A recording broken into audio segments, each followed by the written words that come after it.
Hi everyone and welcome back to Chelsea Fan TV. My name is Nina and welcome to a brand new episode of Round the Corner, the show where I look ahead to our upcoming fixture and predict what might happen, score predictions, who could score and just what to expect in general.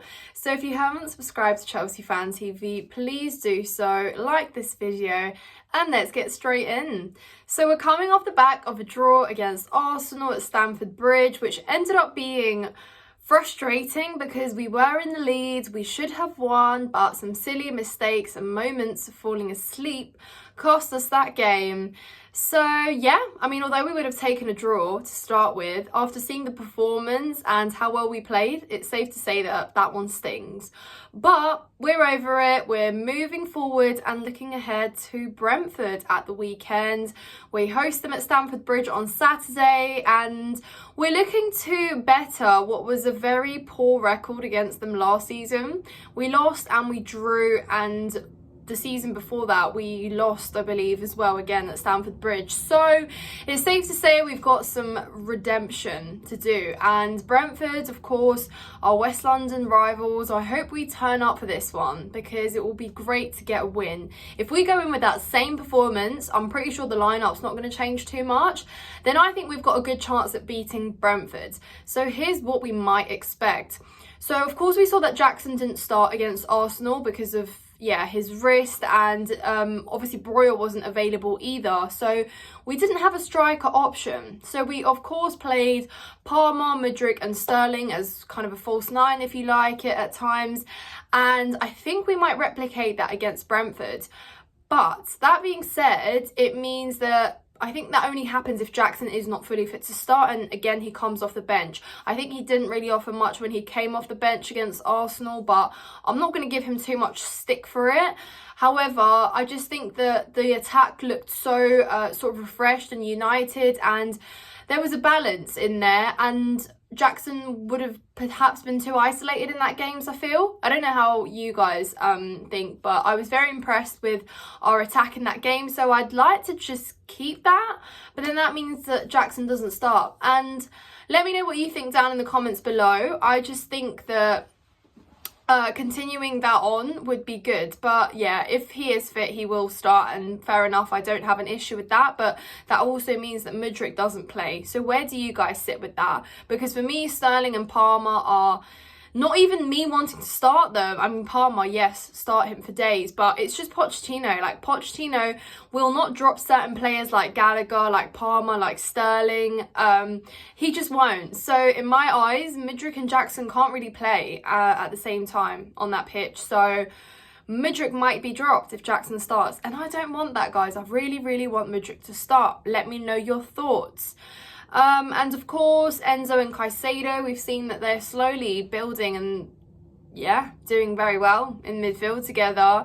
I mean, obviously, like I said, I'd rather Caicedo have an incline and improve his performances as opposed to having that amazing debut against West Ham.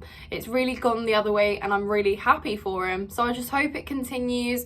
He was jet lagged. They both were against Arsenal, and yet they still did a very good job in midfield. So obviously we paid an expensive fee for them and I think they're living up to it.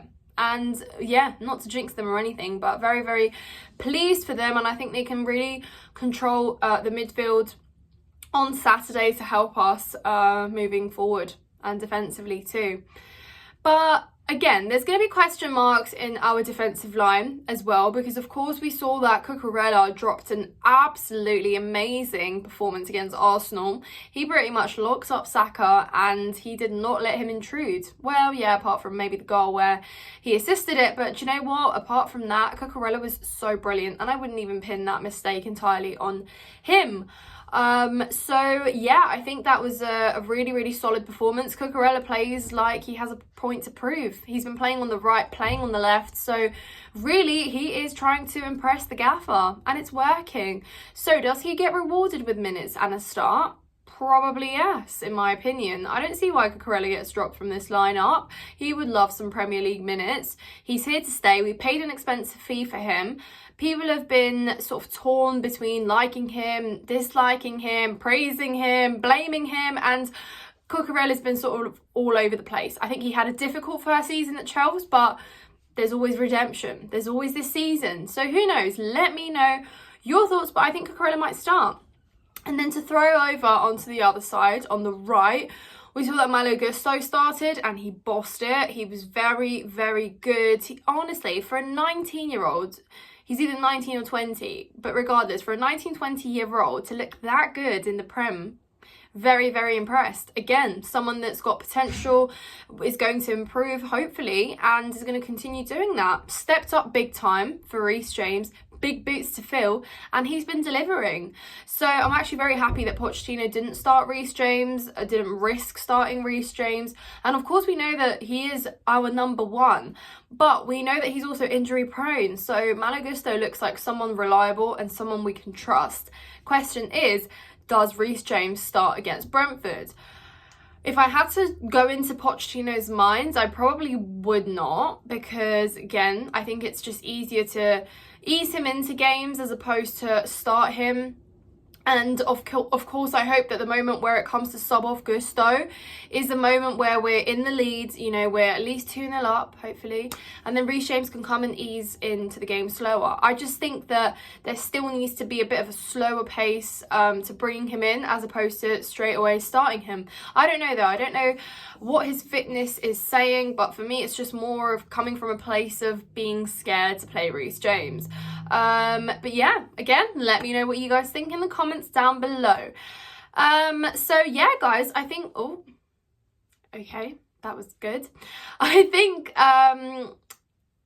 sorry, that just really threw me off. Why my light's just gone off. But anyways, I think we do have a good chance of beating Brentford. I think that the way we've been going, we've seen some consistently good performances, and I think that we can definitely build on that. Again, I think 3 points put us in a much better place for confidence. Brentford is a good team. They're just coming off the back of a win against Burnley last weekend. They've been scoring their goals, and again, they're going to be up for it.